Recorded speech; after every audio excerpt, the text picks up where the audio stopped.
welcome to another session of Mercantile Law. We are dealing with the topic of Companies Act.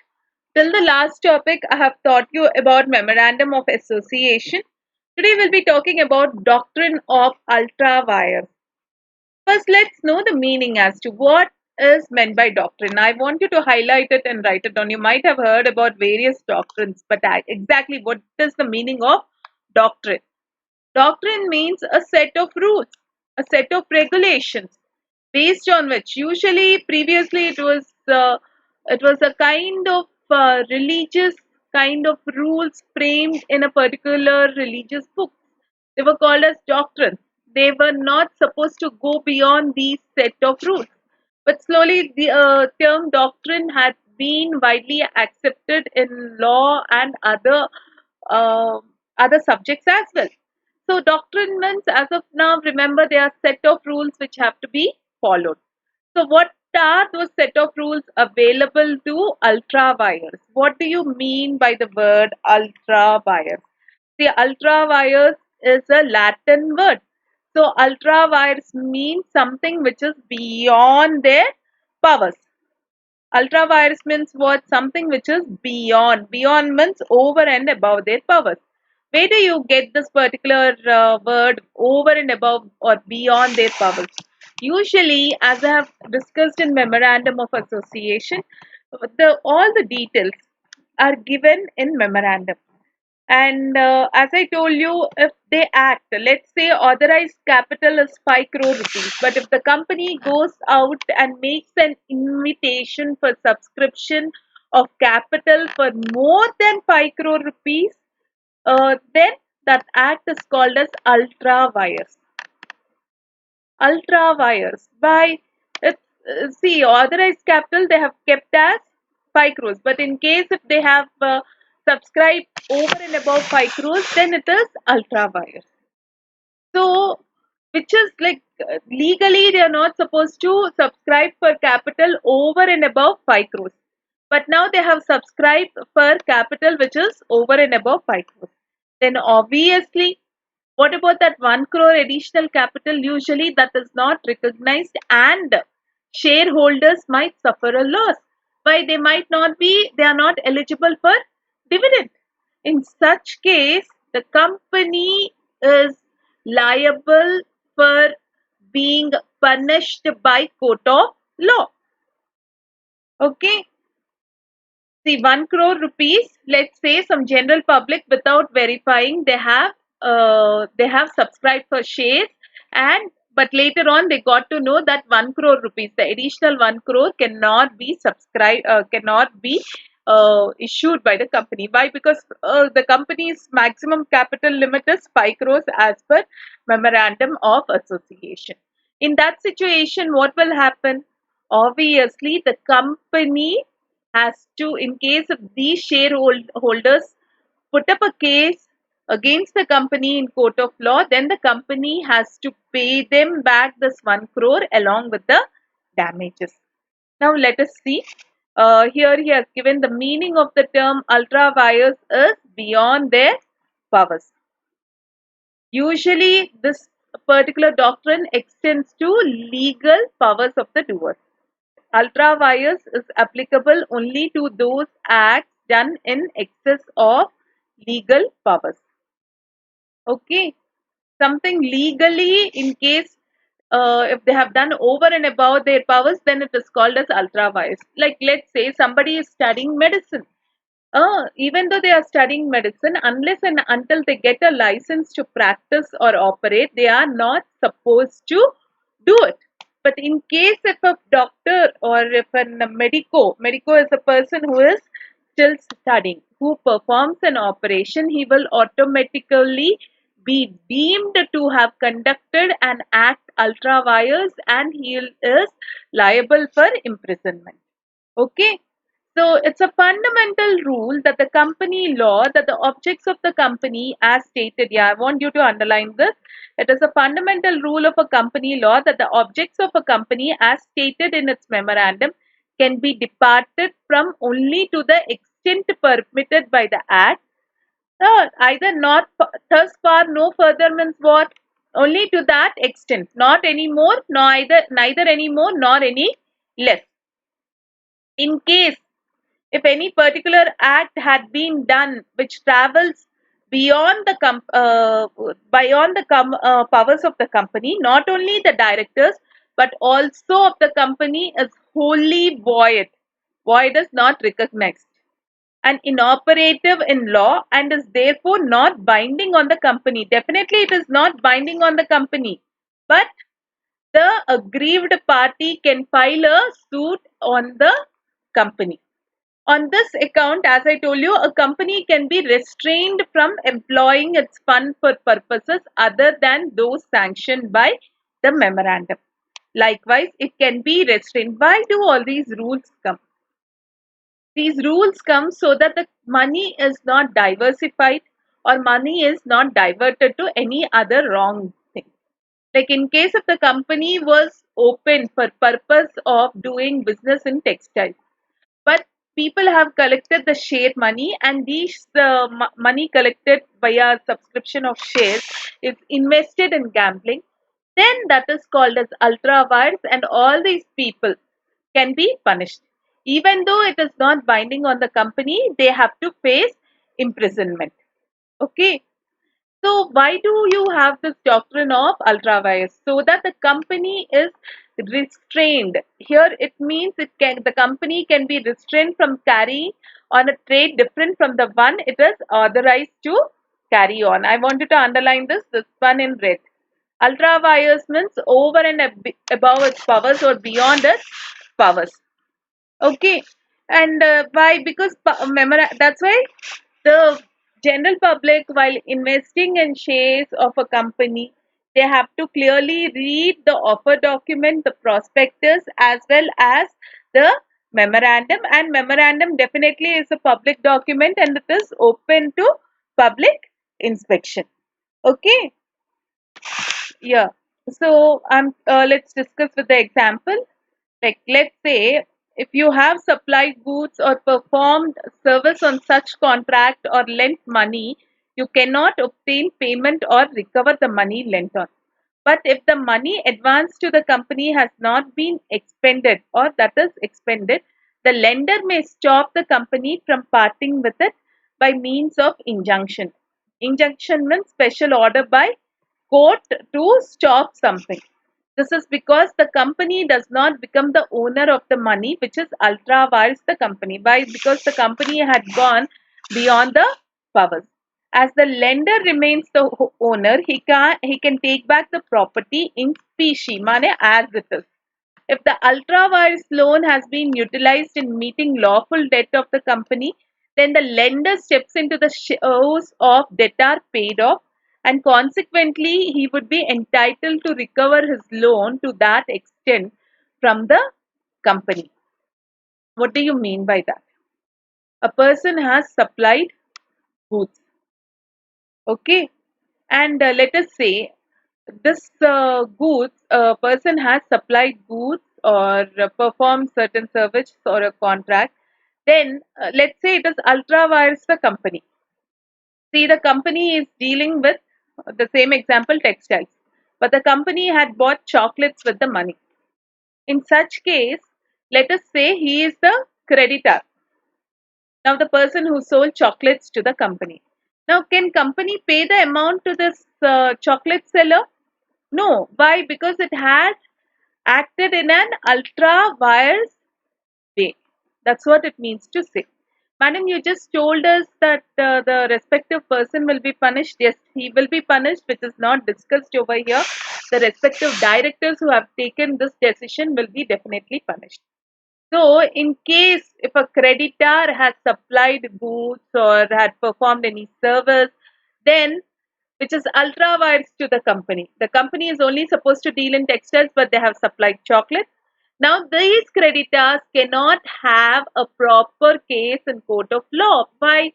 Because the first of all, the company is not supposed to purchase it, but he, without knowing, had sold them. That is, the creditor had sold the goods to the company. The doctrine of caveat emptor, which we have learned in Sale of Goods Act, will come into being. Beware. So That's why, because it's ultra wise to the company, the particular contract will become void. See, in case if the money advanced to the company has not been expended, that is, uh, in case if the money given to the company had not been uh, expended, in the sense had not been spent by the company, the lender may stop the company from parting with it. What do you mean by that? Say XYZ, or let's say XYZ Bank had given 5 lakh rupees to the company for purchase of machinery to manufacture chocolates. But actually, as per memorandum of association, 5 lakh, the company is supposed to deal only with textiles. But here they were dealing with chocolate. In such case, when the lender got to know about it, immediately he can go to the court, get an injunction. Injunction, I told you the meaning. Money, a special order asking the company to stop spending that money and return that money to the lender immediately. Please underline this point. If the money advanced to the company had not been spent, expended means spent, the lender may stop the company from parting it with by means of injunction. This is because the company had not become the owner of the company. Why? Because here the company is dealing with an act which is ultra vires, money beyond their powers. As the lender remains the owner, he can definitely ask them to give that money back as it is. If the ultra vires loan had been utilized in meeting the lawful debt of the company, then the lender steps into the shoes of debtor paid off, and consequently he would be entitled to recover his loan to the extent from the company. Please underline this. Now let us say the borrowing had been done in ultra vires manner by the company. Let's say, as per articles of association or memorandum of association, a company should not borrow from a lender. Okay, but the company had borrowed from a lender. Okay, this act is ultra vires. But now the company immediately, they have not expended the money or spent the money, but immediately they have gone and repaid some other creditor, some other. In that case, this person has to get his money back. The money lender has to get his money back. Okay, I'll take the names of person. Say XYZ company borrows from money lender A, which is ultra vires. Now this XYZ company, with the money so borrowed, had paid off another lender C. Okay. So now this particular XYZ company has to repay A, even though it is ultra vires to the company. Why? Because the company had utilized his money in making a lawful payment to another debtor. Huh? Usually, an act which is ultra vires, definitely ratified means cannot be agreed upon, or uh, cannot be agreed upon, or I can call it as cannot be simultaneously said yes, or cannot be ratified. Ratified means agreed upon. Somebody has said, the other person has confirmed it, or validated it. So it cannot be validated by the shareholders in the of the company. So sometimes act which is ultra vires can be ratified subsequently, but usually they are not supposed to be ratified by the shareholders by the company. For instance, if the act is ultra vires, the powers of the director, the shareholders can ratify it if it is given in articles of association. Okay, this one can come as short answers. Please be very careful. If articles of the company, that is, if articles of the company gives the power to the company to ratify any act which is ultra vires, then the company can ratify it. This is very, very important. I want you to underline in red. Here, the case study given is Ashbury Railway Carriage and Iron Company Limited. Ashbury Railway Carriage and Iron Company Limited versus Ritchie. So, what are the facts of the case? The main objects of the company, as per Memorandum of Association, were what? To make, sell, or lend on hire railway carriages and vehicles. to carry on business of mechanical engineers, to purchase, lease, sell and work mines, to purchase and sell as merchants or agents, so and so. So these, mind you, this is the business of the company. The directors of the company entered into a contract with Richer for financing the construction of railway line in Belgium. And the company further ratified this act by directors by passing a special resolution. See, please note it down. Does the company's business include anything as that of construction of railway line? Is there any part? I want you to go back and see once again. Is there any part which says that the company's funds will be used for construction of a railway line? There are work mines, there are something coal, timber, metals, etc. But make, sell, or if this is railway carriages, not railway line. Railway line are those railway tracks. So, is there anything? Um, so no, definitely they have the Riche for financing the construction. So this particular company had cancelled the contract. Why? Because it is ultra vires. The company, however, repudiated the contract. Why? Because it is ultra vires. And Riche bought an action for damages for breach of contract. So see, now the contract had uh, not been brought into action. There is a breach. Okay. So in that situation, what happened? Definitely, this person Riche had filed a suit claiming damages for breach of contract. His contention was the contract was well within the meaning of the word general contractors and held within its powers. Moreover, it had been fully ratified by a majority of shareholders. He said, see, we have said general contractors here, this particular term. So he said, because it is said as general contractors, they can definitely construct railway line also, and definitely the other company can definitely build this line for them. And so obviously he is not at fault. But the court held that the contract was null and void. Why? It said that the terms general contractors were associated with mechanical engineers. That is, it had to be read in connection with the company's main business. If the term general contractors was not so interpreted, it was authorized to making any contracts of any kind and every description. So in this case, definitely the contract was null and void, and definitely Riche company cannot claim for damages on breach of contract.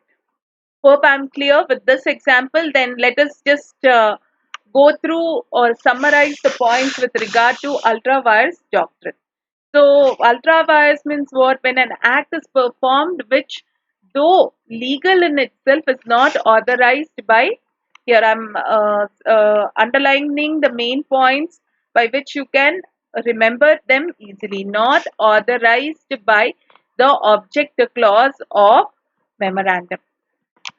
It cannot be the company, if it is ultra vires, the company cannot be ratified even by unanimous consent of shareholders. Then automatically you will get a doubt, madam, what about just now you said, yeah, it can be ratified.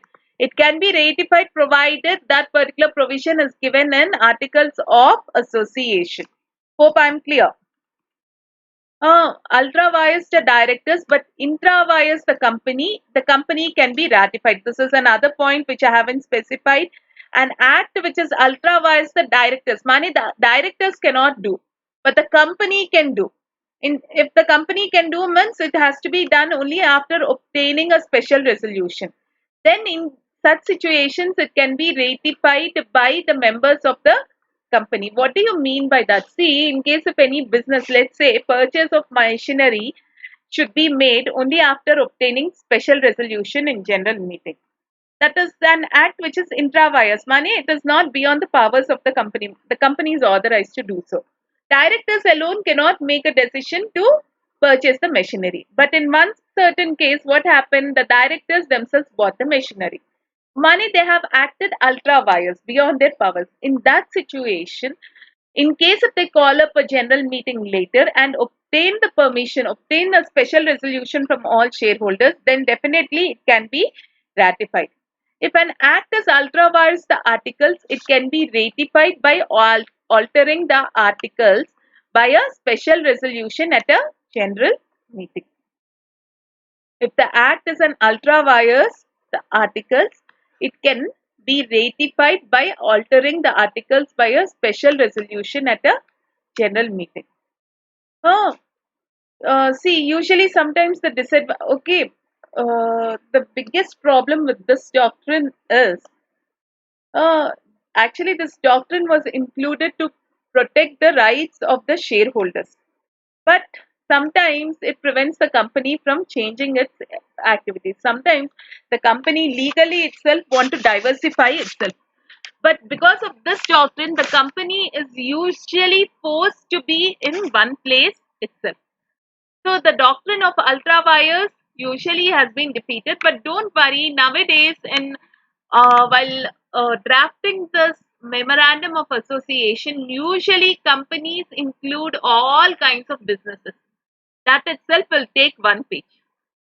Okay, in that way they'll be usually safe, so don't worry. All you have to do is you have to draft it in a clever manner.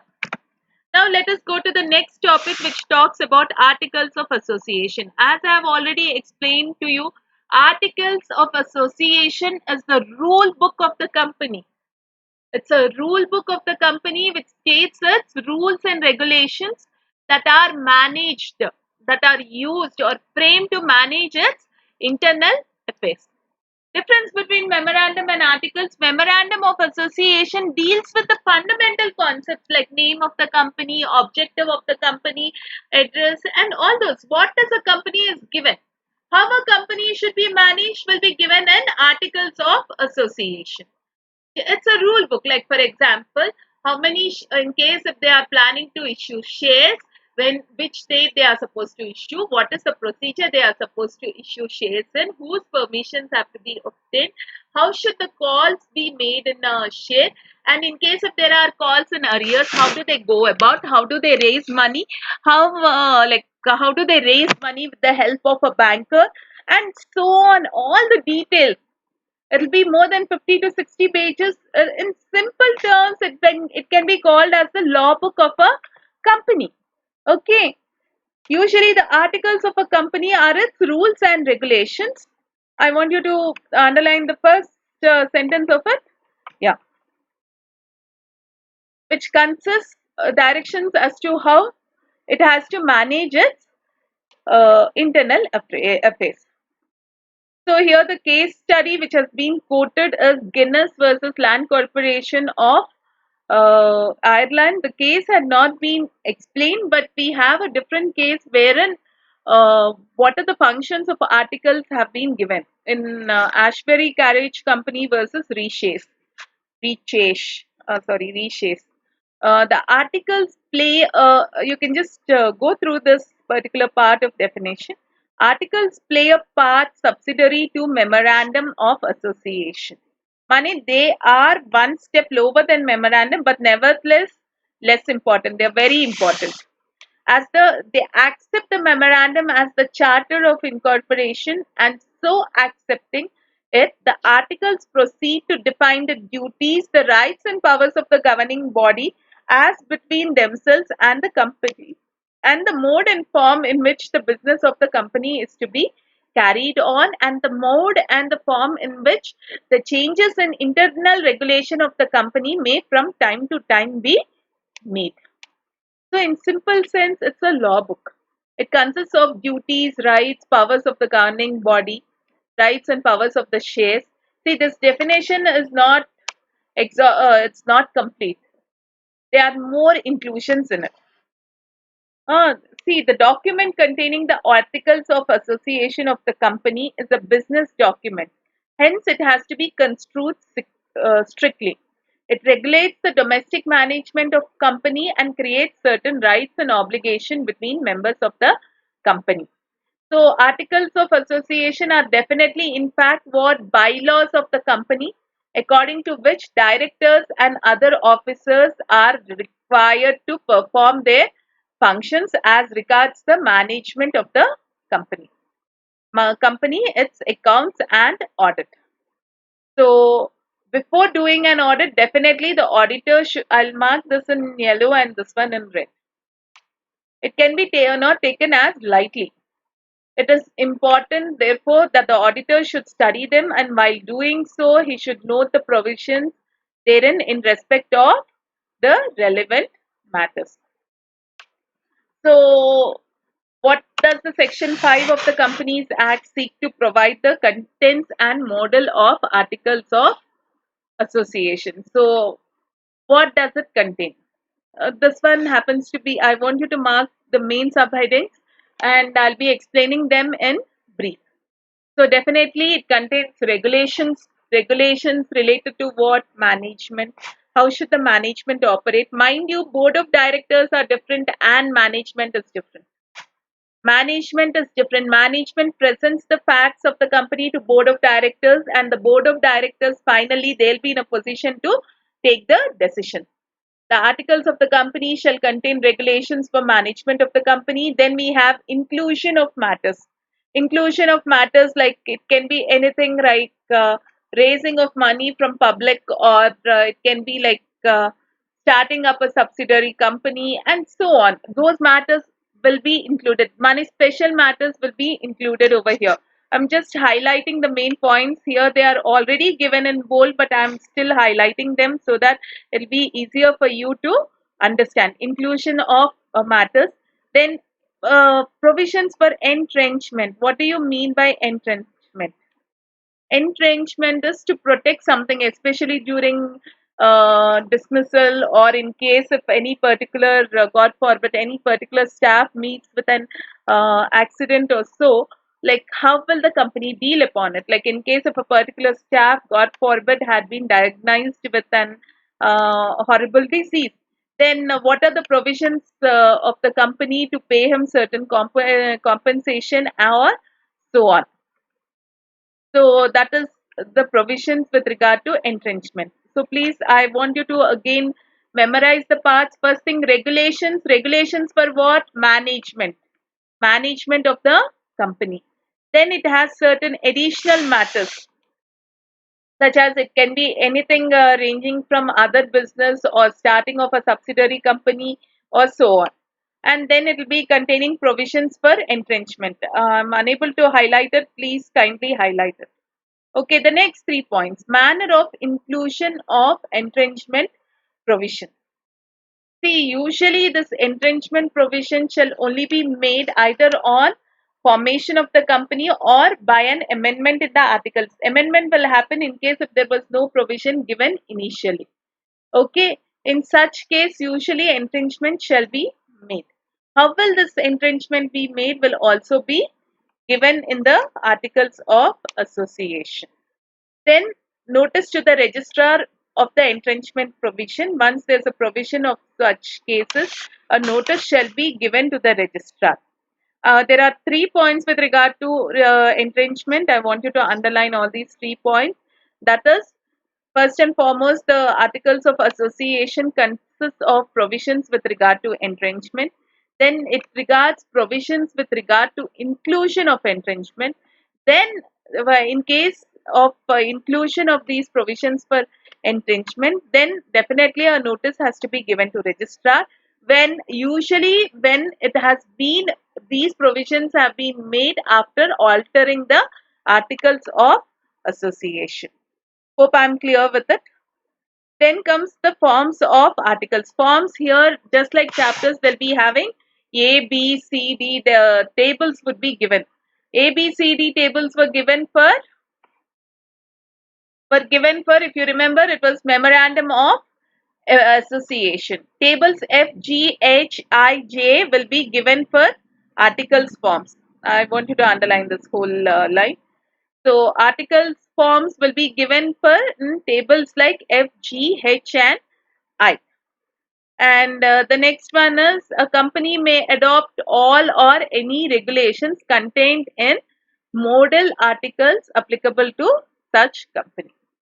In case of a company has been registered after the commencement of the act, that is here 2013, the registered articles of the company usually do not exclude or modify the regulations contained in the model articles applicable to such company.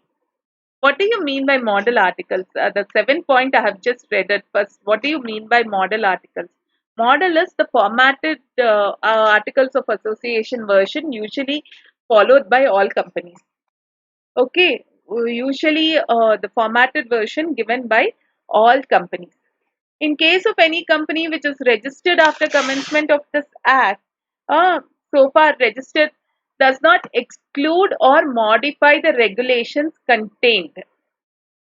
In case of a company which is registered after the commencement of this act, insofar as the registered articles of such company does not exclude or modify the regulations in this model articles applicable to such company, those regulations shall, so far applicable, be the regulations of that company in the same manner and to the extent as if they were contained in duly registered articles of the company. What do you mean by that?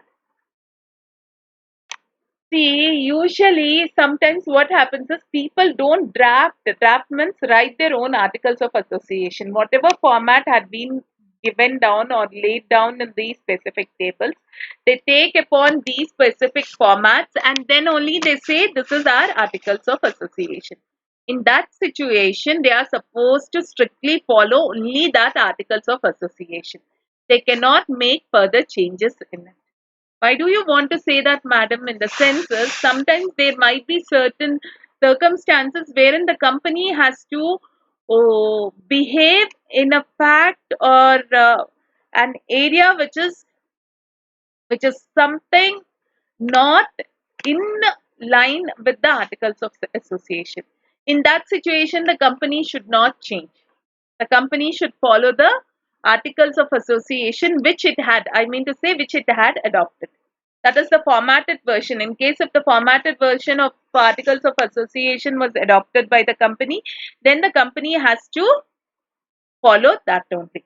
Hope I'm clear. Now let's just go through the differences between memorandum of association and articles of the association. Usually memorandum of association, now you might have got an idea. It MOA defines and delimits. Delimits means what? It stops where what is the limit of the company with regard to objectives of the company. But in case of what is the main purpose of articles of association, it lays down only rules and regulations. Here it tells you what is the nature, what is the business of the company, where is the business situated, and so on. Here, articles of association lays down the rules and regulations for internal management of the company. The first difference.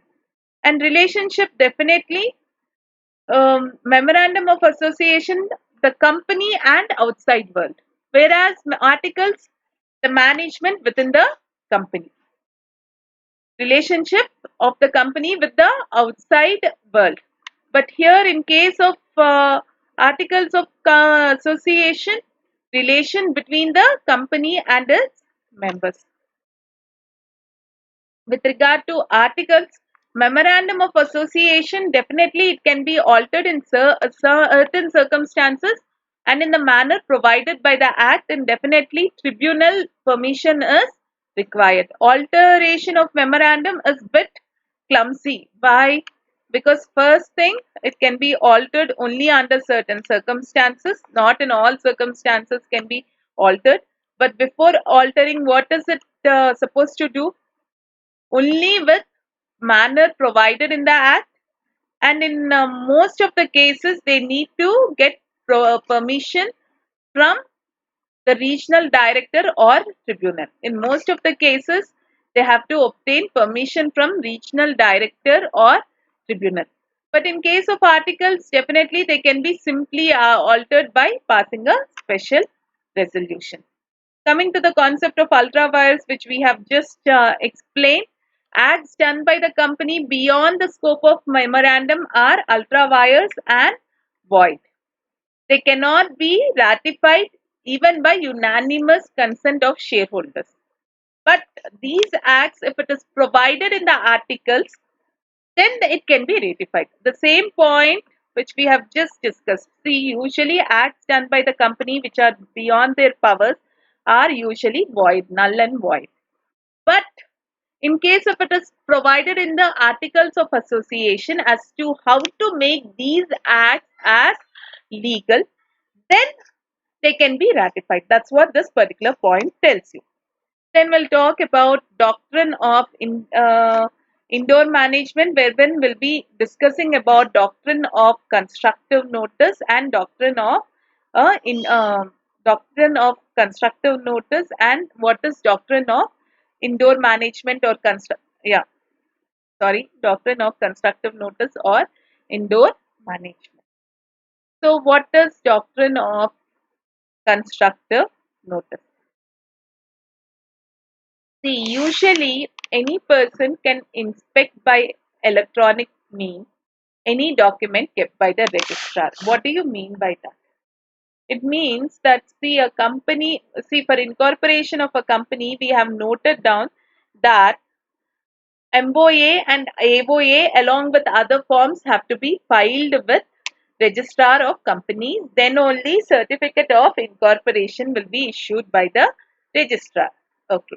And these documents can be verified by any person other than company and its members. Even company and its members can also go along with the general members also can inspect any document kept by the registrar or make a record of the same or get a copy or extracts of any document including the certificate of incorporation after payment of certain prescribed fees.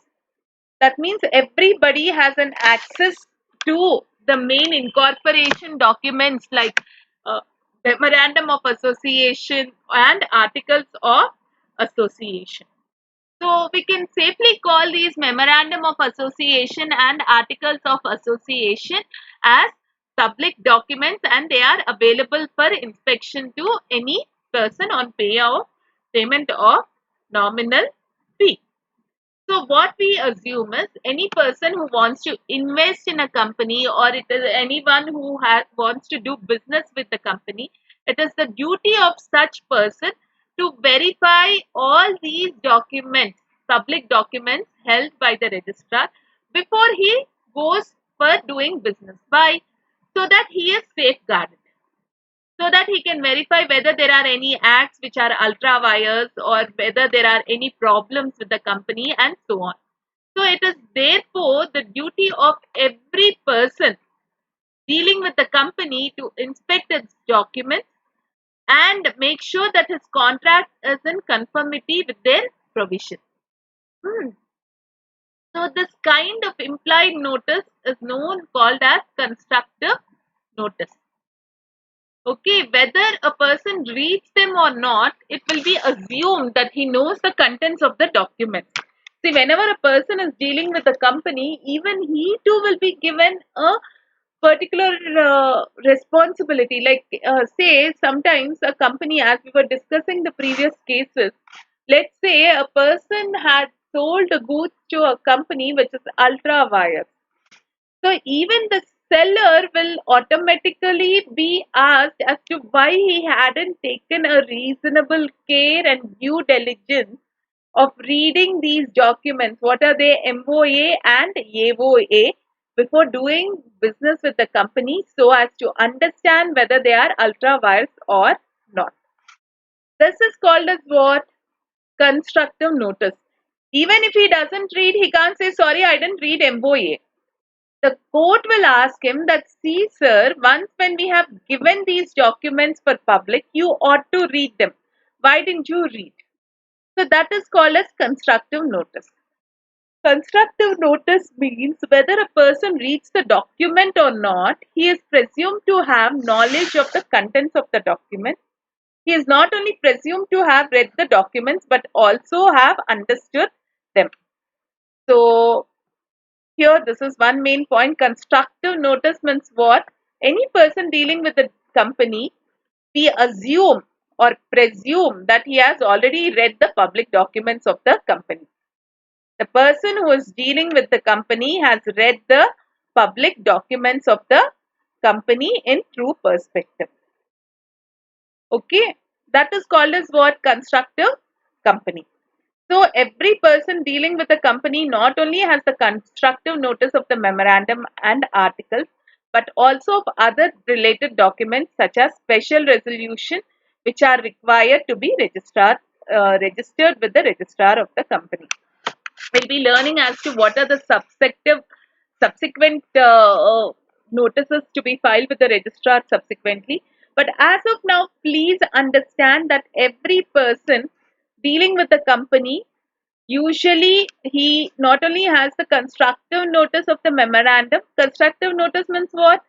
He is assumed to go through the public documents with the registrar before dealing with or investing in the company. In simple sense, it means what? A person who is dealing with the company is bound to know as to what is there in the document. Okay, and in case if a person enters into contract which is beyond the powers of the company or ultra vires, then he cannot acquire any rights under Contract Act. The contract is called null and void, and definitely he cannot claim any benefits. But definitely he can, as I told you, he can file a case against the directors, and directors can be imprisoned. But the company, as I told you, is not liable to pay this person any particular amount. So a person has to be altogether very careful while he is investing in the company. So this is called as doctrine of constructive notice. Constructive means what? Something which is critical, something which is required to build up a particular relationship. Notice means what? They particularly need to inquire upon before investing in the company. Then comes doctrine of indoor management. Indoor management means constructive notice means public documents of the company. Indoor management means what? Outsiders should not have or should not poke their nose in the internal affairs of the company. Outsiders are not supposed to poke their nose in the internal affairs of the company. The doctrine of indoor management is the exception to doctrine of constructive notice. Yeah, both are definitely different as chalk and cheese. See, constructive notice means something which relates to outsiders having access to company's documents, like what? MOA, AOA, special resolutions. By these documents will be filed with registrar as well. But indoor management means indoor means inside. So outsiders should will not have access to certain documents of the company, internal affairs of the company. See, in case if they have notice to internal affairs of the company, then it becomes tough to run the company. Yes, some have to be confidential. If an act is, for instance, if an act is authorized by articles or memorandum, an outsider is entitled to assume that all detailed formalities for doing that act have been observed. This can be explained with the help of a landmark case, the Royal British Bank versus Turkand. This is the doctrine of indoor management, popularly known as Turkand rule. Mr. Turkand was the official manager or liquidator of a company of the insolvent Cameroon's Coalbrook Steam Coal and Swansea and Luar Railway Company. Okay, big name of the company. It was incorporated under the Joint Stock Companies Act 1844. The company had given a bond for £2,000 to Royal British Bank, which secured the company's drawings on its current account. The bond was under the company's seal, signed by the two directors and the secretary. When the company was sued, it alleged that under its registered deed of settlement, that is the Articles of Association, directors only had power to borrow up to an amount authorized by company resolution. A resolution had been passed but not specifying how much the directors could borrow. So it was decided that the bond was held. It was decided that the bond was valid, so that the Royal British Bank could enforce the terms. He said the bank was deemed to be aware that the directors could borrow up only to the amount resolutions allowed. Articles of association were registered with Companies House, so there was constructive notice. But the bank could not be deemed to know which ordinary resolutions passed because these were not registrable. The bond was valid because there was no requirement to look into companies' internal workings. This is the indoor management rule. The company's indoor affairs are the company's problem. So now let us come to the case study. The case is very big. I'll call him Mr. T and Royal British Bank. So Royal British Bank had given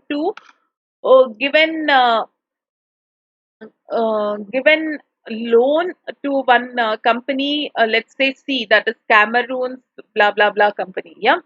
So this Cameroon's company had taken a loan of £2,000. The directors, before taking a loan, obviously the bank had gone through MOA and articles of association. Uh, Everything they have gone through, have given a loan of £2,000, and the directors had given a bond. Bond in the sense to repay, a document saying that they'll repay these money later. The company subsequently went into liquidation.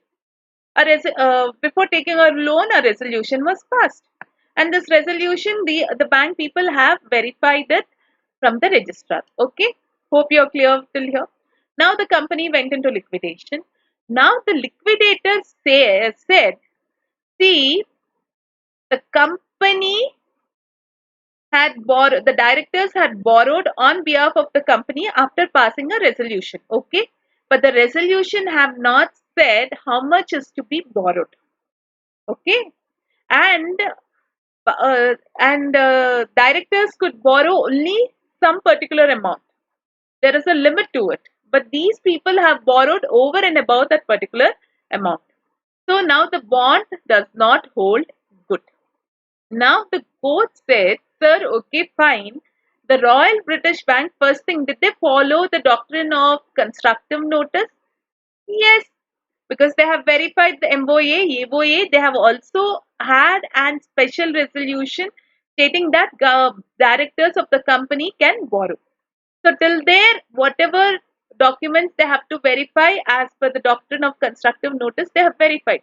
But as to how much they are supposed to borrow, what is the amount they are supposed to borrow, who is supposed to sign, is purely an internal matter. Okay, that is doctrine of indoor management. How can you expect a bank to come and note about this indoor affairs of the company or internal affairs of the company? So it was held that their claim did not have any sufficient evidence, and it was held that the company has to pay to the bank. So hope you're clear with this, and this particular case study I want you to study properly, especially the final paragraph which I'm just marking. Held, it was decided that the bond, how come I'm not able, yeah.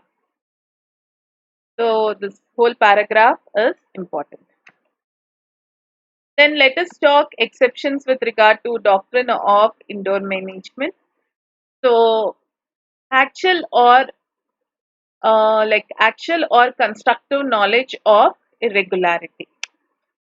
Yeah. So under what situation this particular notice has limitations? Here we'll start with a case study. In Howard versus Patent Ivory Manufacturing Co., the directors could not defend the issue of debentures to themselves because they should have known that the extent to which they were lending money to the company required the assent of general meeting which they had not obtained. Likewise, in Morris versus Kansen, a director could not defend an allotment of shares to him as he participated in the meeting which made the allotment. His appointment as a director also fell through because none of the directors appointed him was validly in office. Yeah. See, this particular doctrine of indoor management is not applicable to people who have sufficient knowledge via a notice or constructive notice. What do you mean by that? The person knows that whatever act is being done is ultra vires of the company. Yeah. And he pretty well knows either by actual notice or constructive notice about this irregularity. Then they cannot say this is indoor management. here, see, the directors, while issuing debentures like shares, is raising loan from general public. Here, general public, instead of giving loans in one big amount, they usually divide the loan amount also into different shares called as debentures, different parts called as debentures. So when debentures are being subscribed by the people or are being invited for subscription, then a special resolution has to be passed. But in this particular patent ivory manufacturing company, they did not pass the resolution in general meeting. So definitely the directors could not defend, or the directors were held liable. Why? Because they were not able to explain why they have issued debentures without first calling up a general meeting. Similarly, in case of a director who had allotted shares to himself, even his appointment was also in a very kind of freaky manner, wherein the directors who were not holding the office had appointed him. Even this person cannot escape under the rule of doctrine of indoor management. Money, they pretty well know that it is incorrect. So, in case if they very well knew it was incorrect and have acted upon it, then they cannot say it is indoor management. What happened to the people who have subscribed for debentures, madam? They have to suffer a loss. The next one, suspicion of irregularity. The doctrine in no way rewards those who behave negligently. Whether where the person dealing with the company is put, where the person dealing with the company, sorry, there's a problem with my system. Yeah, the doctrine nowhere rewards those who behave negligently. Where the person dealing with the company is put upon an inquiry, for example, where the transaction is unusual or not an ordinary course of company, it is the duty of the outsider to make necessary inquiry. See, usually the same thing in case of an outsider enters into a business with a fraudulent company, there also the outsider cannot claim indoor management. Why?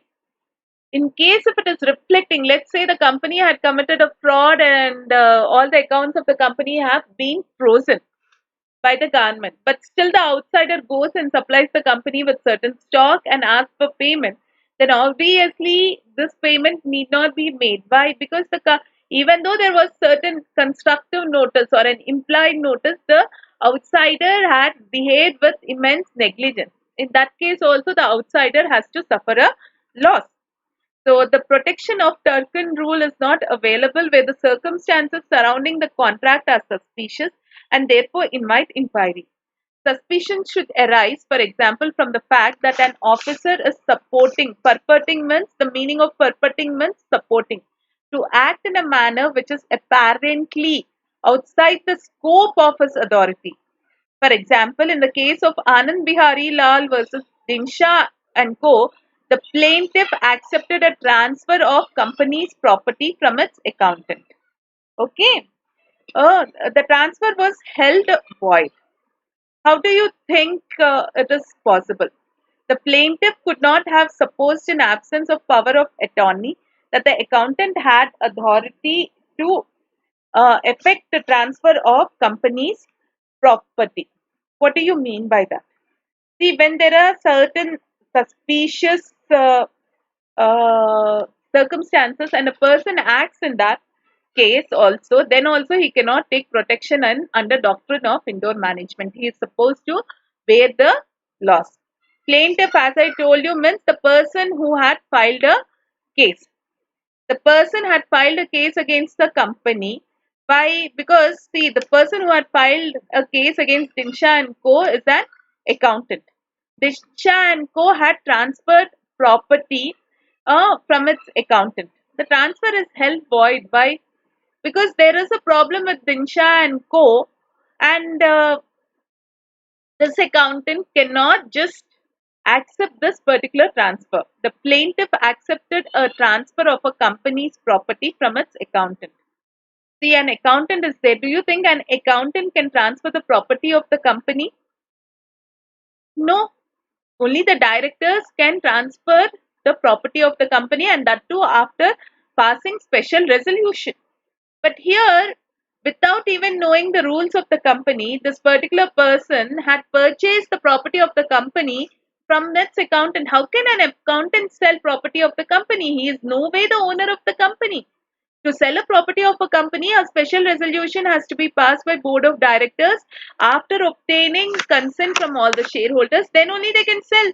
But this person, the plaintiff, money, the person who had filed a case against the company, he cannot say that I bought the company's property from the accountant. It's as simple as saying that a person had bought Charminar from a layman. Can they do it? They're all protected properties, right? So definitely the transfer was held void. The plaintiff could not have supposed in absence of power of attorney that the accountant had the authority. Power of attorney means acting upon the company. The accountant was not given any power to transfer the property. So obviously, definitely in this case, the doctrine of indoor management does not hold good. Similarly, in the case of Horton and Co. versus Northern Law and Wells Limited, where a person holding directorship in two companies agreed to apply the money of one company in payment of debt to other, the court said that it was something so unusual that the plaintiff were put upon inquiry to ascertain whether the persons making the contract had the authority in fact to make it. This is the main point which you have to concentrate. First of all, the plaintiff means any person, the aggrieved party first should see whether the other party selling the property is actually capable enough to sell him the property as per law.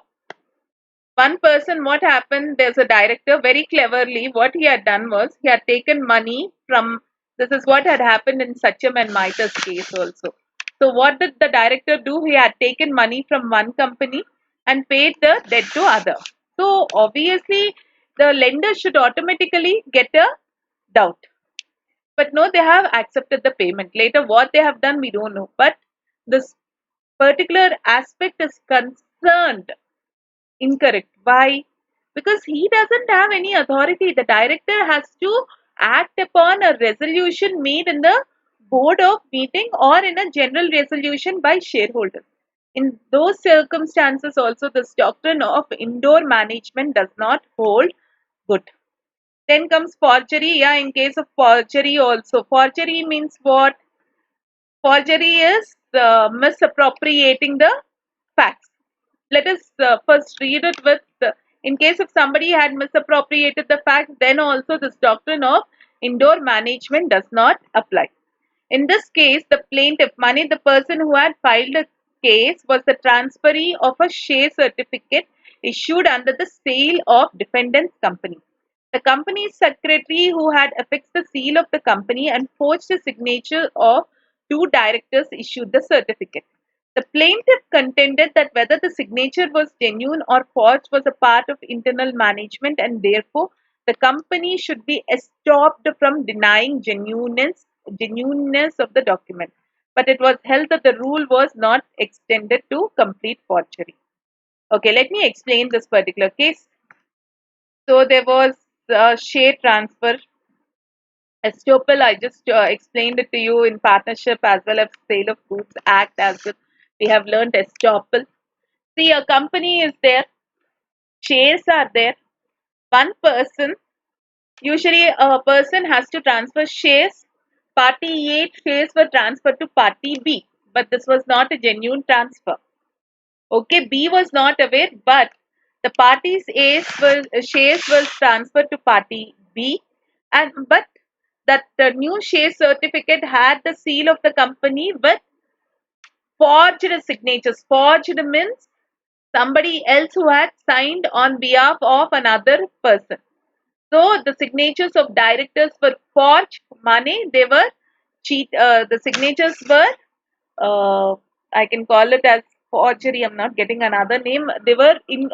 They were wrong signatures. They were forged signatures of the directors, and this particular person, B, say later B, when he went to company, he got to know that whatever was made was a pure sham. That is, the share certificate was incorrect because the signatures or the company secretary had affixed the seal of the company and he himself had signed on instead of the directors by using forgery. In that case, Mr. B said, "See, sir, I don't know all these things. The company has to ensure that these kind of frauds do not happen.